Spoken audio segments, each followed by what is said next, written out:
Are you being ripped off? Will you willingly pay more if you can pay less for more value? How will you feel if I told you that you can get $172 value for just $72? Would you be skeptical? In this video, I will be comparing two shoes wide apart in price, the Adidas Solarglide 6 and the Ultraboost Lite, and I will show you what I discovered after testing these shoes one after the other. So many shoes have been released this year with different technologies, and the media is awash with their advertisements. It is therefore very easy for runners to be confused for choice. That's where I and other independent reviewers come in, to unravel the shoes and help runners make better decisions. As a casual runner, doing 50 to 60 kilometers a week, I take my running shoes seriously, and they have helped me remain injury-free in over 6 to 8 years of consistent running. The Ultraboost Lite and Solarglide 6 are among the better daily trainers released by Adidas this year. Having ran in both shoes, I will today dissect these two beautiful pieces to help casual runners have a clear understanding of them and decide which is best for them and their pocket.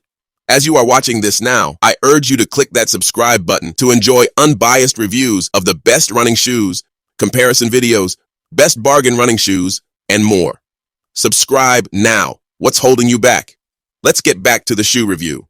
Firstly, they are basically in the same running shoes bracket, heavy shoes. Even though one is called Ultraboost Light, it is really not that light. It is still among the heaviest running shoes. In fact, heavier than most of the running shoes you know. It is just lighter than the previous version. The uses for both shoes are also similar. Durable runners for tons of miles of slow to mid-tempo runs.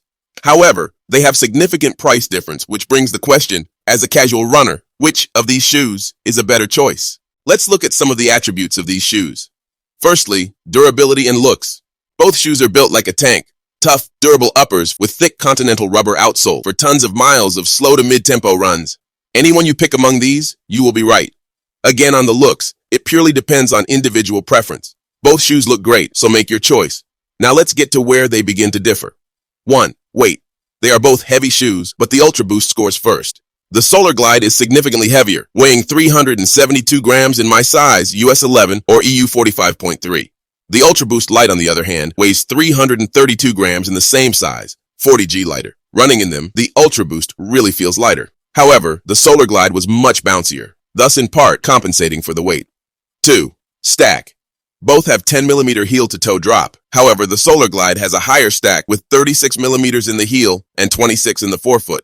The Ultraboost Lite is lower, having 30mm in the heel and 20 in the forefoot. So the midsole is 6mm thicker in the Solarglide, obviously contributing to more weight, more foam, higher stack, more weight.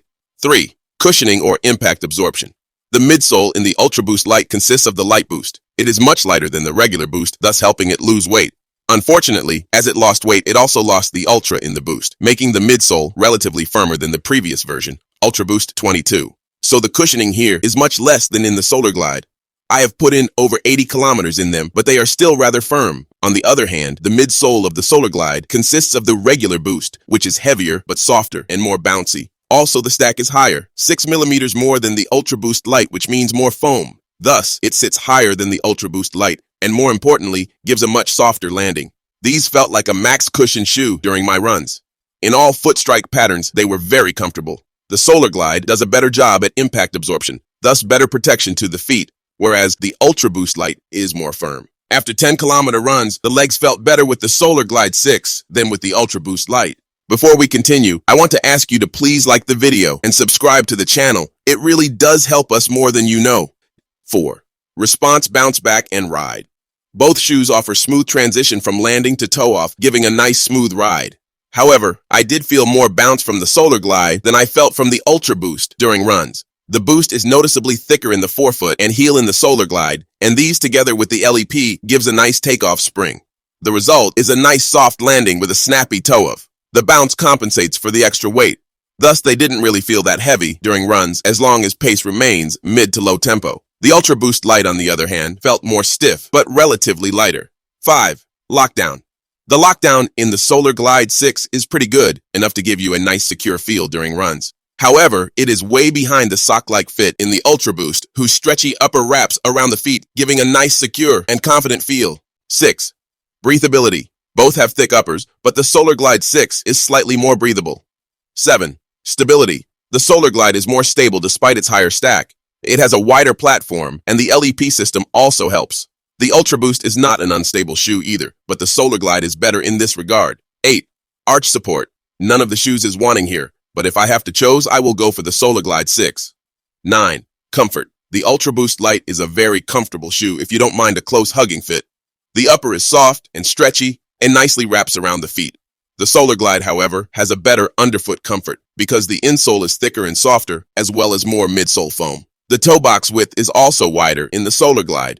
However, I still give the overall comfort to the Ultraboost because of the tightness I felt in the midfoot on my first run in the Solarglide 6. 10. Price. As at the time of recording this video, the Solarglide 6 was selling in the US between $72 to $104, while the Ultraboost is selling between $133 to $190. Here in Saudi Arabia, it is 328 to 479 Saudi Riyals for Solarglide 6 and 616 to 949 Saudi Riyals for the Ultraboost Lite.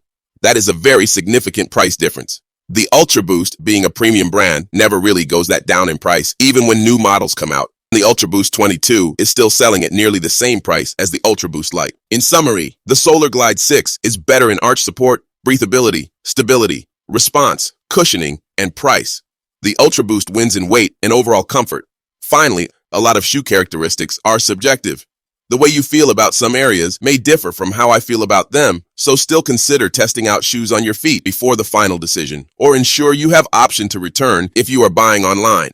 I understand that the Ultraboost, being a premium brand, will attract many casual users, but if I were to recommend any of these shoes for running, then the Solarglide 6 is an easy choice.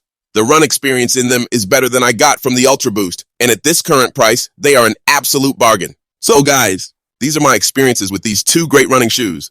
Don't forget to like the video and subscribe to the channel for more videos. We appreciate your continued patronage. Thanks for watching this and see you in the next video.